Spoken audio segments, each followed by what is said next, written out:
दोस्तों, गद्दी के सेवादार चैनल पर आपका हार्दिक स्वागत है। आज हम बात करते हैं कि गद्दी चौकी दरबार व पूजा पूछा तार देखने वाले व्यक्ति को मुक्ति मिलती है या नहीं, और यदि मिलती है तो वह क्या बनता है, और यदि नहीं मिलती है तो क्यों नहीं मिलती, और यदि नहीं मिलती है तो वह किस योनि को प्राप्त होता है, और यदि हमारा कोई पूर्वज भगत श्याना रहा है और विद्याओं का गलत प्रयोग करके अधम योनि को प्राप्त हो गया है तो उसको उस योनि से कैसे मुक्त करें, और जब तक उसे मुक्त नहीं करेंगे तो वह हमारे घर परिवार में क्या क्या परेशानियां खड़े करेगा। ऐसे ही तमाम प्रश्नों के उत्तर मैं आज के इस वीडियो में देने वाला हूं, इसलिए एक एक शब्द को ध्यान से सुनना तथा पहली बार मेरे चैनल पर आए हैं तो गद्दी के सेवादार चैनल को सब्सक्राइब जरूर कर लेना। दोस्तों, सबसे पहले बात करते हैं कि गद्दी चौकी दरबार व पूजा पूछा तार देखने वाले व्यक्ति को मुक्ति मिलती है या नहीं। तो दोस्तों, पहले तो यह समझने का प्रयत्न करो कि कोई भी भगत श्याना मौलवी मुल्ला गद्दी चौकी दरबार व पूजा पूछा किस शक्ति से देखता है और किस शक्ति को काम में लेता है। तो आप पाओगे कि दरबार चलाने वाले व्यक्ति उन शक्तियों से काम लेते हैं जो कि भोग पर चलती हैं, जैसे कि कोई प्रेत, जिन्न, मसान, मसानी, ब्रह्म राक्षस, ब्रह्मदेव, ब्रह्म पिचास, पिचासनी, पीर, वीर, खबीस, जन्नात, चुड़ैल, डायन, घर काऊ, इन सब की ही सिद्धि करके और भोग प्रसाद देकर भूत व वर्तमान का पता किसी के बारे में कर सकता है, तथा यही शक्ति किसी के बारे में उस भगत को बताती हैं जो कि खुद निम्न कोटि की होती हैं, जो कि उन योनियों में पड़ी होती हैं। अब आप ही बताइए कि ऐसी शक्तियों को घुसने व रखने वाले व्यक्ति को मुक्ति कैसे मिल सकती है, क्योंकि स्वयं नारायण श्री हरि कृष्ण ने स्पष्ट शब्दों में कहा है कि जो जिसको बसता है वह उसको प्राप्त होता है। उदाहरण के लिए, यदि तुम अपने जीवन काल में एक जिन्न को भजते हो, उससे काम लेते हो और उसको वचनबद्ध करते हो, उससे अच्छे व बुरे काम करवाते हो, अब तुम्हारे वचनों से बंधा पड़ा है, इसलिए वह आपके सब तरह से कार्य करेगा जो कि उसके हद में है, और बदले में आप उसको भोग प्रसाद देकर के संतुष्ट करोगे। तो इस तरह आपका और उस जिन्न का एक संबंध बन गया। उसको जब भी भूख लगेगी आपसे भोग प्रसाद लेगा, बदले में आपका कार्य कर देगा। परंतु दोस्तों, मैं यहाँ आपको ये बताना चाहूँगा कि इन शक्तियों से अच्छा बुरा कार्य कराने का फल उस साधक को मिलेगा जो कि इनसे करा रहा है, ना कि इन शक्तियों को, क्योंकि वह तो एक आत्मा है और अब वह कर्म बंधन से मुक्त है। इसलिए उसके द्वारा किए गए कर्म अब कोई मायने नहीं रखते। ईश्वर का विधान है, क्योंकि कर्म सिर्फ जीवित आत्मा ही कर सकती है, और उस कर्म के अनुसार ही व्यक्ति को फल मिलता है, जो कि वह आत्मा जिन्न बनकर पहले से भोग रही है।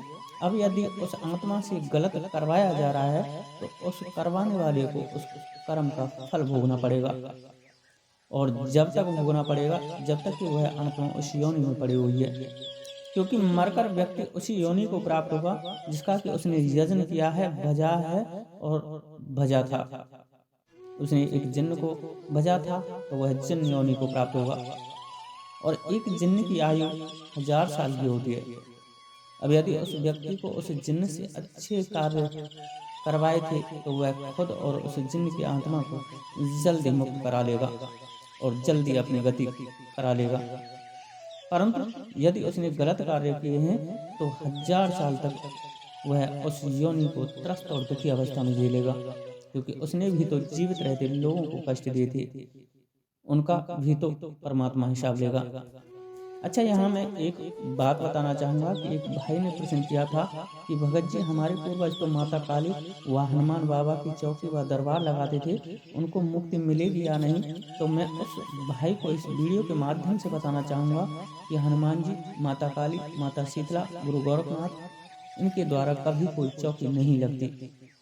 ये तो एक शक्ति पुंज है, उन्होंने निम्न कोटि की शक्तियों को नियंत्रण में रखने के लिए जो साधक इनका यजन करके एक अंकुश के तौर पर प्रयोग करता है और इन शक्तियों को नियंत्रण में लेता है। ये बड़ी शक्तियाँ एक उस साधक के लिए अंकुश का कार्य करती हैं, जैसे कि महावत हाथी को नियंत्रण में रखने के लिए अंकुश का प्रयोग करता है, उसी तरह एक साधक माता काली, माता शीतला, गुरु गोरखनाथ, वीर बजरंगबली को अंकुश रूपी अस्त्र बना करके अपने पास रखता है और उनके मंत्र का निरंतर जाप करने के कारण इतनी शक्ति अपने पास रखता है जिससे कि वो निम्न कोटि की शक्तियां इस गुलाम के भांति इनके यहाँ कार्य करती रहें। दूसरा, मैं आप लोगों को बता दूं कि शिव और शक्ति की आराधना करने वाले व्यक्ति को मुक्ति नहीं मिलती यदि मुक्ति के लिए उनको समझाना हो और समझ करके भजाना हो। और एक बात, यदि व्यक्ति ने शिव को ही भजा है, शक्ति को नहीं भजा है, तो मुक्ति नहीं मिलेगी। ऐसे ही यदि शक्ति को भजा है और शिव को नहीं भजा है तो मुक्ति नहीं मिलेगी। इन दोनों को तुम एक कर लोगे तभी मुक्ति संभव है, वरना इनमें से किसी एक को भजने वाले को मुक्ति नहीं मिल सकती। उदाहरण के लिए आप नजर उठाकर देखेंगे तो भगवान शिव के जितने भी अवतार हैं वो अजर अमर हैं, जैसे हनुमान जी, भैरव जी, अश्वत्थामा। ऐसे ही शक्ति को भजने वाले या शक्ति के अवतार अब तक अजर अमर रहे हैं, जैसे माता काली, माता शीतला, माता मसानी। क्योंकि मुक्ति इसलिए नहीं मिलती कि ये दोनों ही साधना और साधक हैं, और जब तक साधना और साधक एक नहीं होंगे तब तक परमगति को ग्रहण नहीं कर सकते। यहाँ मैं साधक भगवान शिव तथा साधना माता सती को बोल रहा हूँ। यहाँ ये एक दूसरे के बिना अधूरे हैं। अब आप ही बताइए कि जब वो खुद ही एक दूसरे के बिना अधूरे हैं, तो यदि तुम एक को भजते हो और दूसरे को नहीं भजते हो तो आप कैसे पूरे हो सकते हो। इसी कारण से भगवान शिव को भजने वाले को मुक्ति नहीं मिलती और ना ही शक्ति को भजने वाले को मुक्ति मिलती है। आप दोनों को भजो, मुक्ति मिल जाएगी, या फिर राम को भजो, मुक्ति मिल जाएगी। परंतु सिर्फ राम शब्द भजना है, ना तो आगे कुछ लगेगा और ना ही पीछे कुछ लगेगा, क्योंकि यहाँ सिर्फ शब्द का महत्व है। जब आप राम शब्द बोल रहे होते हो तो मरा शब्द पुनरावृत्ति कर रहा होता है, और मरा शब्द पूर्ण समर्पण का सूचक है, और भक्ति में समर्पण से ही सदगति होती है। इसी वजह से आपने देखा होगा कि भगवान शिव श्री राम की आराधना करते हैं। इसलिए यदि मुक्ति की किसी को चाह है तो वह श्री राम, श्री कृष्ण, अर्धनारीश्वर स्वरूप भगवान शिव का श्री हरि नारायण व ओम रूपी शब्द का भजन यजन करता रहे, मुक्ति मिल जाएगी। उसको भी, उससे जुड़े पूर्वजों को भी, वंशजों को भी, प्रेतों को भी, पितरों को भी। इसी वजह से हनुमान जी, भैरव जी और माता काली, माता दुर्गा व माता शीतला का भजन करने वाले को मुक्ति मिल जाती है, क्योंकि खुद शिव हैं और शक्ति की आराधना कर रहे हैं, या शक्ति हैं शिव की आराधना कर रहे हैं। यहाँ समझे भैरव कौन है? भगवान शिव के अवतार। दिनभर भजते किसको हैं? माता के रूप को। अब यहाँ शिव और शक्ति दोनों एक हो रहे हैं, इसलिए उनको भजने वाले को भी मुक्ति मिल जाएगी। इसलिए उनको मुक्तिदाता व मोक्षदाता भी बोला जाता है। ऐसे ही हनुमान जी कौन है? भगवान शिव के अवतार। और सेवा या आराधना किसकी करते हैं? भगवान राम की या माता की।